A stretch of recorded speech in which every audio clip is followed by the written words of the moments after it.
Hello दोस्तों, आज का ये टॉपिक जो है important information about image formation. Important information about image formation. इसके बिना आपका लाइट चैप्टर 10 12 का हो ही नहीं सकता। ये एक ऐसा टॉपिक है, जब तक आप इस पूरे 1 2 3 4 पॉइंट को नहीं समझेंगे आपका लाइट चैप्टर पूरा समझ में नहीं आएगा। ना आपको इमेज फॉर्मेशन समझ में आएगा, ना इससे रिलेटेड आपको न्यूमेरिकल्स बनेगा, ना आप रे डायग्राम बना सकते हैं, ना इमेज को समझ सकते हैं कि वो रियल होगा या वर्चुअल होगा, इरेक्ट होगा या इन्वर्टेड होगा। तो ये फोर्थ पॉइंट ऐसा है, इस फोर्थ पॉइंट को आप समझने के बाद पूरा इमेज फॉर्मेशन आपका मोर देन 70 से 80% यहीं से क्लियर हो जाएगा। तो इसीलिए आपसे ये रिक्वेस्ट है कि 1 2 3 4 सभी पॉइंट को आप ध्यान से समझेंगे तो आपका लाइट चैप्टर से इमेज फॉर्मेशन से रिलेटेड जितना भी क्वेश्चन है ये जनरली कॉन्सेप्ट आपका यहाँ पे क्लियर हो जाएगा।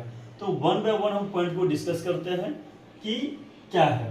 पॉइंट नंबर फर्स्ट ये है कि need of minimum 2 rays of light. Image formation बनाने के लिए चाहे वो आपका लेंस हो चाहे वो आपका मिरर हो, एटलीस्ट आपको 2 रेज ऑफ लाइट चाहिए इमेज फॉर्मेशन बनाने के लिए। Point number 1 clear. Second point क्या है कि वेयर रिफ्लेक्टेड रे और refracted ray, reflected and refracted दोनों मेंशन किया हुआ है, रेज मीट और seem to meet image will form at that point. मतलब क्या होगा कि जहां पे कोई रिफ्लेक्टेड रे, जहां पे कोई सपोज ये आपका मिरर है, कोई ये हो गया आपका इंसिडेंट रे और एक और मान लेते हैं इंसिडेंट रे हो गया, ये हो गया आपका रिफ्लेक्टेड रे। जहां पे ये रिफ्लेक्टेड रे मीट करेगा और सीम्स टू मीट होगा, इमेज फॉर्मेशन वहां बनेगा। Point number 2 clear. Third point क्या है कि if image form behind the mirror that will be virtual and erect.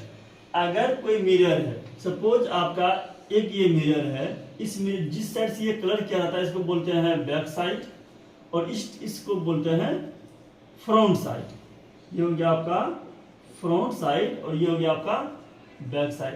तो पॉइंट नंबर थर्ड क्या कह रहा है कि if image form behind the mirror, ये मिरर है तो बिहाइंड ये साइड हो गया, बैक साइड को क्या बोलते हैं behind the mirror, that will be virtual and erect. इसको क्या बोलेंगे, अगर मिरर के सामने कोई ऑब्जेक्ट रखा हुआ है और उस ऑब्जेक्ट का इमेज जो है मिरर के पीछे बन रहा है, मतलब बैक साइड बन रहा है, तो बैक साइड की इमेज को बोलते हैं वर्चुअल एंड इरेक्ट। तो ध्यान क्या रखना है कि जो वर्चुअल होगा वो इरेक्ट भी होगा। और यहाँ पे ब्रैकेट में लिखा हुआ है कि ये जो रूल है, रूल नंबर 3 सिर्फ लागू हो रहा है मिरर के लिए, but in the case of lens, lens में आप क्या देखेंगे, ये लेंस हो गया, तो जिस साइड ऑब्जेक्ट रखा हुआ है अगर इमेज भी इसी साइड बनता है तो इसको बोलते हैं वर्चुअल। तो क्या बोलेंगे वर्चुअल। इस साइड बनेगा तो इसको बोलते हैं रियल। अपोजिट टू द होता है मिरर का। सपोज ये हो गया आपका मिरर है, ये मिरर है, इस साइड ऑब्जेक्ट रखा हुआ है और इमेज इसी साइड बन रहा है तो इसको बोलते हैं रियल। ये ऑब्जेक्ट है, मिरर के इस साइड ऑब्जेक्ट इमेज बन रहा है तो इसको बोलते हैं वर्चुअल। लेकिन लेंस के केस में अपोजिट होता है, ये लेंस है, जिस साइड ऑब्जेक्ट रखा हुआ है सेम साइड अगर इमेज बन रहा है तब उसको बोलते हैं वर्चुअल। लेकिन मिरर के केस में क्या है कि जिस साइड ऑब्जेक्ट है उसी से अगर इमेज बन रहा है तो उसको बोलते हैं रियल।